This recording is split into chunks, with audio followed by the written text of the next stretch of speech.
Morning to all. हमारी जो पहले वाली प्रीवियस क्लास थी उसमें हमने प्राइमरी मेटाबोलाइट्स को डिस्कस कर लिया था। प्राइमरी मेटाबोलाइट्स क्या होते हैं हमने देखी, बायोएक्टिव जो प्रोडक्शन ऑफ बायोएक्टिव मेटाबोलाइट्स है उस टॉपिक में हमने आपको बताया था कि प्राइमरी मेटाबोलाइट्स क्या होते हैं। एक फाइटोकेमिकल जो है हमारा फाइटोन जो केमिकल है उसमें फाइटोन मतलब जो प्लांट के अंदर सबसे पहले सिक्रीट होने वाला केमिकल है, एक तरीके का प्रोडक्शन, उसे हम क्या कहते हैं, प्राइमरी मेटाबोलाइट्स। जैसे कार्बोहाइड्रेट है, प्रोटीन्स है, लिपिड्स है, ये सारे हमारे प्राइमरी मेटाबोलाइट्स होते हैं। और दूसरे टाइप जो हमने बताया था वो था सेकेंडरी मेटाबोलाइट्स। और सेकेंडरी मेटाबोलाइट्स किसे कहते हैं, ऐसे मेटाबोलाइट्स जो कि किसी भी तरीके के डिफेंस मैकेनिज्म के थ्रू बने हैं या एक स्पेशल फ्रेगनेंस के कारण कुछ अडेप्टेशन को बताते हुए प्रोटेक्टिव या प्रोटेक्शन के लिए इस तरीके से अगर जो मेटाबोलाइट्स बन रहे हैं उन्हें हम सेकेंडरी मेटाबोलाइट्स कहते हैं। जैसे मैंने इसका एग्जांपल आपको कैफ़ीन दिया था कि कैफ़ीन है तो कैफ़ीन का एक स्पेशल फ्रेगनेंस होता है, एक स्पेशल फीचर होता है और जो कि केवल टी लीव्स के अंदर या कॉफ़ी बीन्स के अंदर ही प्रेजेंट होता है। तो कैफ़ीन जो है एक तरीके का सेकेंडरी मेटाबोलाइट्स है और जबकि जो कार्बोहाइड्रेट प्रोटीन्स वो थे वो हमने प्राइमरी मेटाबोलाइट्स में डिस्कस किए थे। साथ ही प्राइमरी मेटाबोलाइट्स के अंदर हमने विटामिन्स को डिस्कस कर लिया था, कुछ कार्बोनिक कंपाउंड्स को डिस्कस किया था कार्बोक्सिल ग्रुप की प्रेजेंस के बिहाफ पर। उसके साथ ही अल्कोहल जिसमें हाइड्रोक्सिल ग्रुप प्रेजेंट होता है उसके बिहाफ पर भी हमने प्राइमरी मेटाबोलाइट्स को डिस्कस कर लिया था। नेक्स्ट है हमारे सेकेंडरी मेटाबोलाइट्स। और सेकेंडरी मेटाबोलाइट्स में हम सबसे पहले जो डिस्कस कर रहे हैं वो है एल्केलॉइड्स। एल्केलॉइड्स क्या होते हैं, it's a cyclic organic compound होते हैं। ये एक चक्रीय कार्बनिक यौगिक होते हैं जो कि नेगेटिव ऑक्सीडेशन स्ट्रक्चर जो होती है, स्टेट जो होती है नेगेटिव ऑक्सीडेशन स्टेट, उसमें नाइट्रोजन वाले कंपाउंड्स होते हैं, साइक्लिक कंपाउंड्स। और इन एल्केलॉइड्स को हम सेकेंडरी मेटाबोलाइट्स में इसलिए रख रहे हैं क्योंकि इनका कुछ मेडिसिन में यूज़ किया जाता है, कुछ मेडिकल यूजेस के कारण एल्केलॉइड्स को हम सेकेंडरी मेटाबोलाइट्स के अंदर मेंशन करते हैं।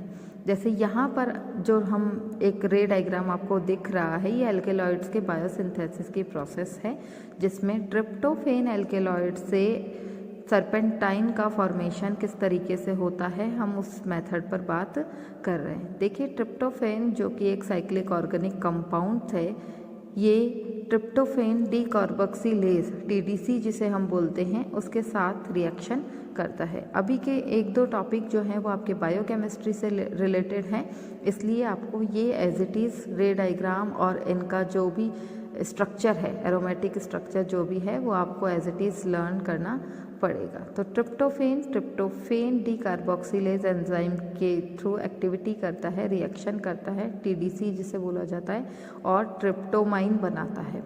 यही ट्रिप्टोमाइन जो है वो अगेन सिकोलोगिनिन के साथ में रिएक्शन करके एक एंजाइम की उपस्थिति में स्ट्रिक्टोसाइडिन सिंथेटेज, इस एंजाइम की प्रेजेंस में ये रिएक्शन करती है। ट्रिप्टोमाइन और साइक्लोगेन जो है ये एसएस मतलब स्ट्रिक्टोसिडिन सिंथेसिस, ये दोनों आपस में रिएक्शन करते हैं इस एंजाइम की प्रेजेंस पर और अगेन ये कन्वर्ट होते हैं स्ट्रिक्टोसिडिन के अंदर। यही स्ट्रिक्टोसिडिन जो है आगे चल कर के कैथेनिमाइन का फॉर्मेशन करता है और यही कैथेनिमाइन जो है वो आगे अजमेलिसिन का फॉर्मेशन कर देता है। अजमेलिसिन से आगे जाकर के सरपेंटाइन का फॉर्मेशन होता है। इस तरीके से सरपेंटाइन जो एल्केलॉइड्स है उसका सिंथेसिस होता है। यहाँ पर एक चीज़ मैं आपको बताना चाहूँगी कि जो अजमेलिसिन है, इस अजमेलिसिन का इम्पॉर्टेंट रोल जो है वो ब्लड प्रेशर जो कि हाइपरटेंशन के लिए यूज़ में लिया जाता है। इस अजमेलिसिन को हाइपरटेंशन के लिए जब भी ब्लड प्रेशर बहुत हाई होता है तो इसको उस तरीके से यूज़ में लिया जाता है, हाइपरटेंशन के लिए इसे काम में लिया जाता है। इसके बाद में अगेन हम क्लासिफिकेशन ऑफ एल्केलॉइड्स पर बात करते हैं। तो जो क्लासिफिकेशन ऑफ एल्केलॉइड्स है उसमें सबसे पहले है इफेड्रिन। इफेड्रिन जो है इसे बनाया जाता है फिनाइलिन अमीनो एसिड्स के द्वारा। इसको सिंथेसाइज किया जाता है। इसके साथ ही जो इफेड्रिन है उसका मेन यूज़ जो है, एक तो मस्क्यूलर स्टिफनेस का मतलब होता है कि जो मांसपेशियों में जकड़न होती है, अकड़ होती है, उस अकड़न को कम करने के लिए एक तो मस्क्यूलर स्टिफनेस में यूज़ किया जाता है। वैसे भी अभी मैंने आपको बताया कि सेकेंडरी मेटाबोलाइट्स जो है या तो अगर उनका कोई स्पेशल यूज़ हो अडेप्टेशन के लिए या प्रोटेक्शन के लिए, डिफेंस के लिए, तब उनका यूज़ में आते हैं, तब उन्हें सिंथेसाइज्ड किया जाता है, ये वो खुद से सिंथेसाइज्ड हो जाते हैं। तो इस इफेड्रिन का हम मस्क्यूलर स्टिफनेस में काम में लेते हैं। साथ ही फीवर, अगर बहुत तेज़ बुखार है तो इफेड्रिन जो है वो काम में लिया जाता है। साथ ही किसी को कोई बहुत ज़्यादा एक्सेस में एलर्जी है, जैसे कंटिन्यू किसी को ज़ुकाम रहता है या किसी को डस्ट एलर्जी है, तो उस केस में इफेड्रिन का डोज जो है वो दिया जाता है। अस्थमा के लिए भी, जब आपको ऑक्सीजन प्रॉपर लंग्स को नहीं पहुंच रही, सप्लाई नहीं हो पा रहा है, जिसके कारण आपको सांस लेने में दिक्कत होती है, तो उस केस में भी हम इस इफेड्रिन का यूज़ करते हैं। अगर हम देखें कि इसका स्ट्रक्चर किस तरीके से होता है, तो एक साइक्लिक कंपाउंड है जिस पर हाइड्रोक्सी, एक कार्बन के साथ हाइड्रोक्सी, एक के साथ नाइट्रोजन वाला और एक जो है मीथेन ग्रुप अटैच्ड होता है। इस तरीके की साइक्लिक स्ट्रक्चर होती है। साथ ही इफेड्रिन का जो सिंथेसिस है वो किससे किया जा रहा है, फिनाइलेनाइन अमीनो एसिड्स के थ्रू इसको बनाया जाता है। ये एक आर्टिफिशियल टाइप का एल्केलॉइड्स होता है जिसको सिंथेसाइज्ड किया जाता है लैब के अंदर। इसके बाद में सेकेंड टाइप का है, वो है पाइपरिडीन और पाइरिडीन। ये 3 तरीके के एल्केलॉइड्स हैं और ये एक तरीके के रियल एल्केलॉइड्स हैं जो कि प्लांट्स के अंदर सेकेंडरी मेटाबोलाइट्स की फॉर्म में बनते हैं, इससे सिंथेसाइज्ड नहीं किया जाता।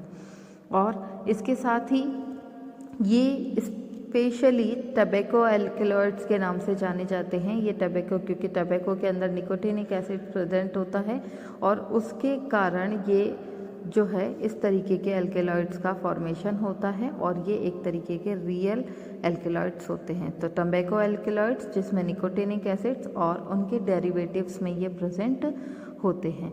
इसका बेस्ट एग्जांपल जो है वो ट्राइकोनेलिन है।